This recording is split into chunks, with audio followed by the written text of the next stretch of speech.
going on, guys? Welcome back to a brand new meta video, and today it is going to be a 4-2-4. That is right, I've not posted one in quite some time with this formation, and this one, it absolutely cooked. 100% win rate with the best team that we are going to be tested with, but also with the smaller teams. It really did surprise me how good it was. Be sure to leave a like on the video and subscribe. That is completely free, and if you love it that much, be sure to hit the notification bell, because again, that way you are never going to miss another one of these amazing tactics. Let's go through and look through the results. So we're going to start off with a Red Bull Salzburg. Up the Red Bull, we absolutely love it, and I will say we put on a fantastic display. 22 wins out of 22 games, making it 100% win rate with this team. Now I know it is the best team we're going to be testing with today, but that still is very impressive. Now Canate is going to pick up 31 goals alongside of the Magician picking up 20 goals himself. We've got 3 players in the average rating, 3 players in the most assists, and of course picking up the most clean sheets. So of course that is going to mean an absolute dominant season. Fewest conceded and the most clean sheets are going to partner the fewest shots against, the most shots for, the most goals and the most points per game. There's nothing too much to complain about so far, and if we go over and look, we are also going to come in to the Austrian FA Cup and we are going to win that in 4-1 fashion. So nothing too much to complain about. A very strong Austrian season. Unfortunately, the Champions League we are not going to sort of progress in, but at the end of the day we are not expecting to win that with a tactic. However good the tactic is, you're probably not going to win the Champions League with Salzburg in season number 1. Now going over to the data hub, we are going to go ahead and look at 3.94 goals per game, only 0.47 conceded, over 25.66 shots every single game, an 86% pass completion, and a very tidy tackle win ratio of 76.44. Now this isn't going to be as high as some of the other tactics for this tackle win, because we do put a challenge in. We are aggressive, but we fight back, we win the ball back, and we outscore everyone. But against Rapid Vienna, obviously a decent team in this division, we come out and we actually decide to turn up pretty well, making it 1-0 inside of 12 minutes. Just 5 minutes apart from that, we are going to go through to Sucic, ball inside, and that is a very scrappy goal, but we're going to take it and move on, as it is going to be another goal. We were goals in this game, and in most of the games we play, just Canate touches it down and finishes Lee so elegantly. It's absolutely incredible. Gorner ball in the box, little knockdown into Canate. Again, the 2-striker link-up never fails in this game. It's so good to play with, as I don't know what they done there, but we'll take the gift. And this is probably the most impressive sort of test, and you'll see why in a little while, but Leeds come out and we nearly go invincible out of 46 games to start with. We win 42, draw 3 and lose just 1 game, which is going to be against Leicester, who did finish in second, so it's a fair enough loss. But do you know what? This was such a convincing season. Nonso, Rutter and Cooper, 40, 35 and 33 goals. I will say this is definitely all guns blazing, all attack. So you are going to feature a lot of players when it comes to scoring goals and gaining assists. Now, average rating, Dan James, Cooper and Nonto fulfill first, second and third. And Dan James, Somerville and Gruev pick up first, second and third when it comes to the assists. Now if we actually go and have a look as well, defensively we were absolutely rock solid as well, so we really did not put a foot wrong. I think the only thing you could argue would be the possession, which we were down in 4th place, but we had over 1,150 shots. When you're having that amount of shots, you are going to score something like this in terms of goals. It is an absolutely mental tactic, a fantastic tactic, and this is also why, because we come out and we actually do the quadruple. We win the Friendly Cup here against Lazio in 1-0 fashion. The FA Cup we're going to beat 6, I mean that is a mental game, 6-4 against Newcastle. That is a 10-goal final, so you are expected to concede goals, but you're going to go out and score 6, so you don't really need to worry too much. And the Carabao Cup we also go and win against Liverpool in extra time, so we had a little bit of bottle about us as well with this team, because we were absolutely dominant. Now going over to the data hub again, 4.07 goals per game, 0.65, which is very impressive, because I wasn't expecting it to be more or less a goal a game conceded, but actually towards half a goal more than there is a goal. 25 shots a game as well, 87% pass completion, and a very good tackle win ratio. This might actually be the best set of results. What a season with Leeds. Next is going to be a bit more of a challenge, a 10th place predicted side. That is going to be VfB Stuttgart, obviously over in Germany, and we did heavily rely on the man who was apparently, or I think he has left now actually officially, that is going to be Garassi. But do you know what? He helped us out to the point where we actually won the league. Now it wasn't pretty necessarily compared to the other two. 25 wins, 5 draws and 4 losses do make up the difference, but still an 11-point advantage is actually quite comfortable. Now in terms of the stats, we're going to have 1 player in first, 1 one player in third when it comes to the goals. And a little hidden tip here, if you want a cheap, approachable striker, Undav is an absolute bagsman in this game. Garassi, and it is going to be a Vaganom. Vaganom comes in first and third with the average rating, and it is going to be a first and third place appearance when it comes to the most assists as well. Now, team stat wise, going to be most points per game, most goals, most shots for, and the fewest conceded. So a nice hybrid, a nice mixture of results. Defensively quite good, and attacking, well, there's no question about it. We are absolutely sublime. Now, going over to the Pokal, we are also going to lift that cup against Freiburg. A bit of an easier final, but you know what they say, you can only play what's in front of you. So we're going to take that and run, as we are going to complete a perfect 100% of what we could win. We could only win the Bundesliga and the Pokal, and we have done that as well. Now, going to the data hub, we are going to go and have a little look. We are going to take a bit of a goal hit compared to the 4-goal margin, but still very high at 2.85, 0.79 conceded, a 19.2 shots per game, which is very, very good, an 87% pass completion, and a very good tackle-win ratio as well.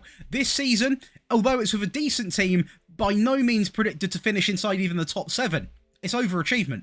Worst team in the video, a team predicted to finish pretty much rock bottom, Crawley Town. We come out and we get the job done. Now, I will say we might have broken the record for the most amount of draws ever in a tactic test. 33 wins, 12 draws, and just the 1 loss. So, you know, we could have actually gone invincible if Greensby wouldn't have turned up, but do you know what? We're going to take it and run, because we are not a strong team in this division at all. We're rock bottom predicted, and we still found a way to get the second most amount of goals out of an individual player, and also pick up the most clean sheets. And I think, realistically, that is what won us this title. I mean, realistically, we still outscored everyone, but it was very close with Stockport, a very strong team. Most shots, most points, but the clean sheets, the fewest conceded, shall I say, really did help us out a lot here. And as you can see, we are going to be almost joint second with Colchester there.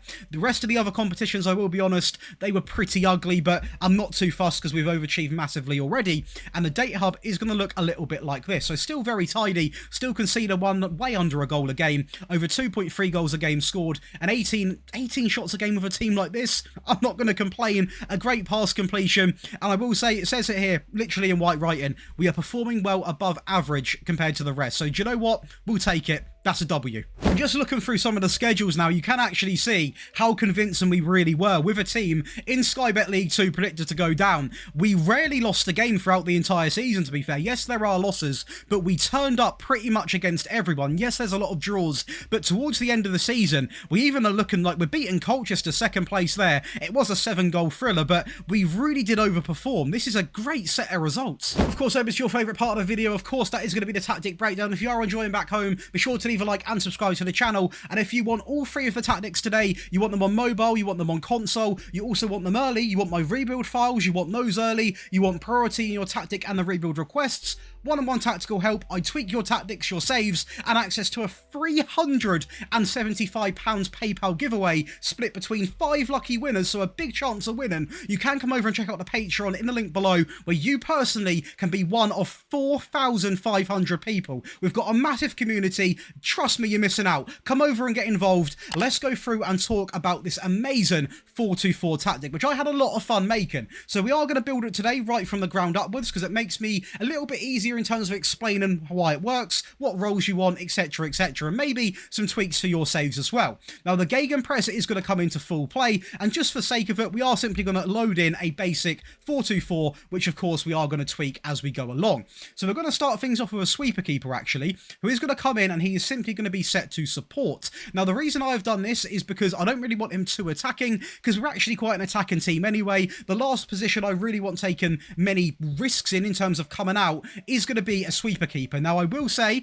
obviously you can see here, we have gone with more direct passing, because the amount of players we saw in the highlights that were running forward making great runs in behind, I honestly felt it was a bit of a waste not trying to hit them with long passes. So that is exactly why we have gone with that sort of element. So that, with the take more risks sort of passing mentality as well, you're going to have a lot of passes being played in. Now, when it comes to the wing backs, we are going to go with quite attacking wing backs in this system, literally attacking wing backs, and they have got some instructions on as well. So let's go over and do them. They are going to be set to take more risks, run wide, we're also going to have stay wider, and also tackle harder. Now, for this reason, it is purely because the wing-backs in this system almost also act like a double set of wingers when we are on the attacking stages of the game. So we need to make sure you've got good wing-backs in this system. If you don't have good wing-backs in terms of crossing, in terms of pace especially, please do not have them on attack. Have them on support, have them on defend potentially, and just let your wingers do the job, because otherwise you are going to be incredibly vulnerable when it comes to defending these games out.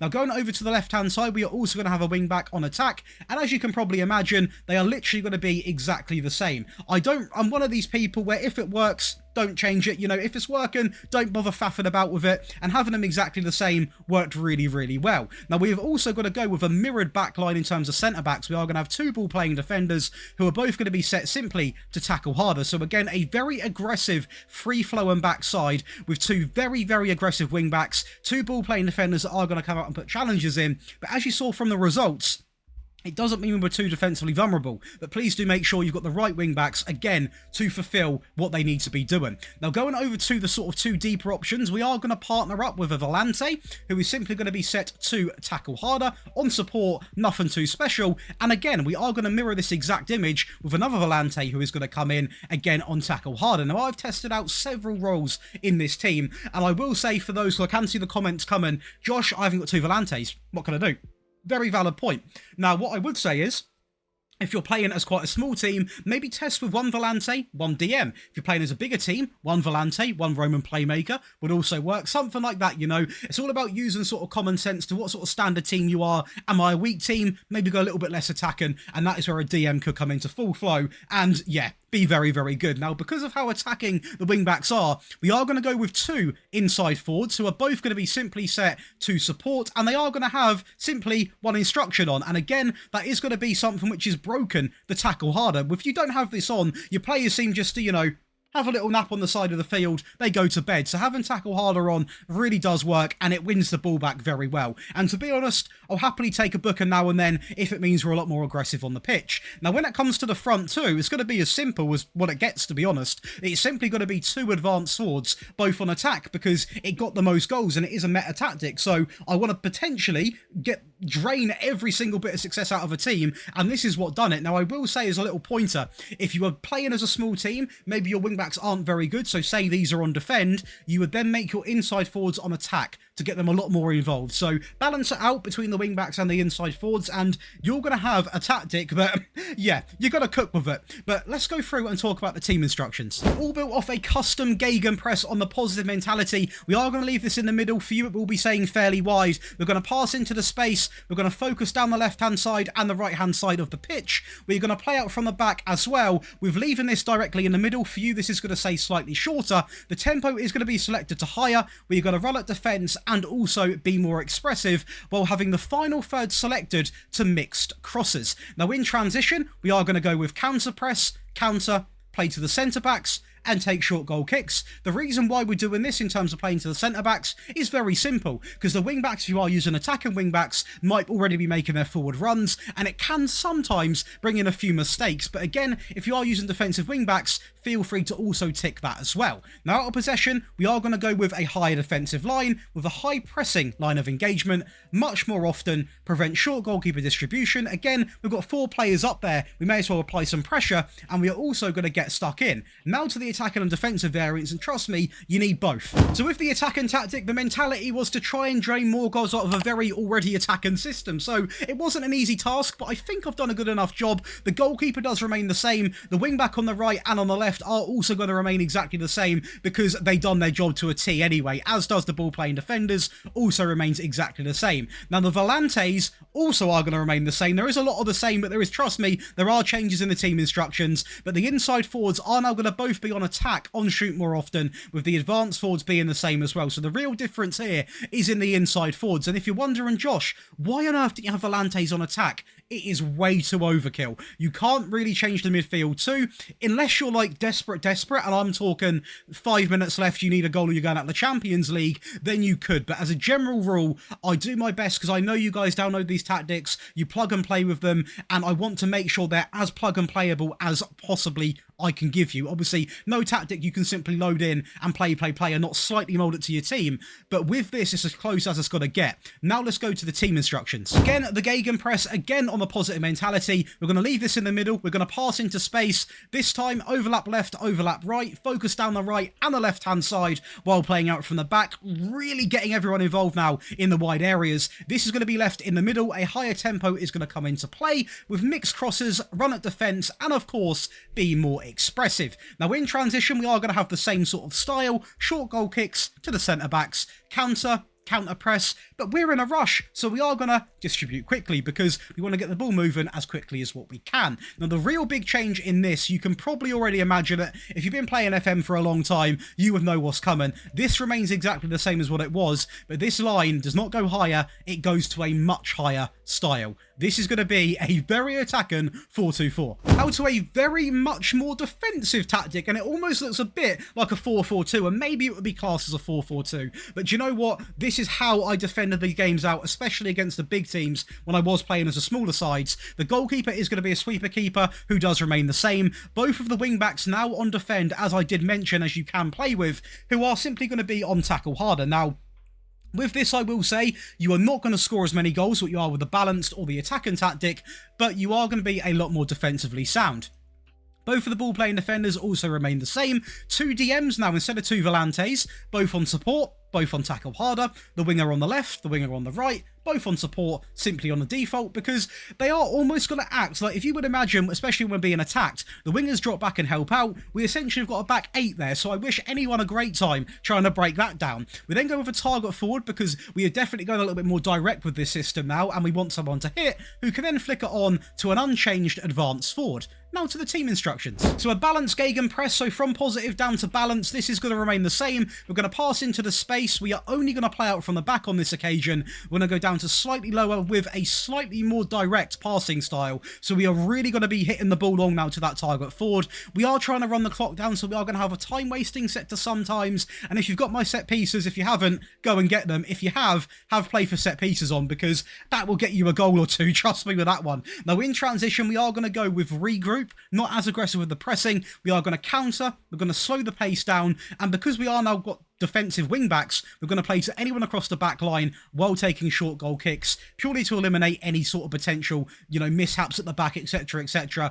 Then wing backs are going to be very back, so it's not really any risk being played into account there. And out of possession, we are going to go with the standard line, the high press line of engagement, much more often, and prevent short goal distribution, because we still have got 2 players up there, so we may as well try and force some mistakes. So that is going to give you 3 variants of the broken meta 4-2-4 V2. Hopefully you have enjoyed back home. If you have, be sure to leave a like and subscribe. Again, if you wish to support the channel and myself as a creator and get a boatload of perks as well, you can come over and join the Patreon in the link below, where you get over 13 perks for a very small fee, and also you get access to a massive giveaway every month. So there's not much not to love, to be fair, but I'll be seeing you in the next one. Enjoy the rest of your day.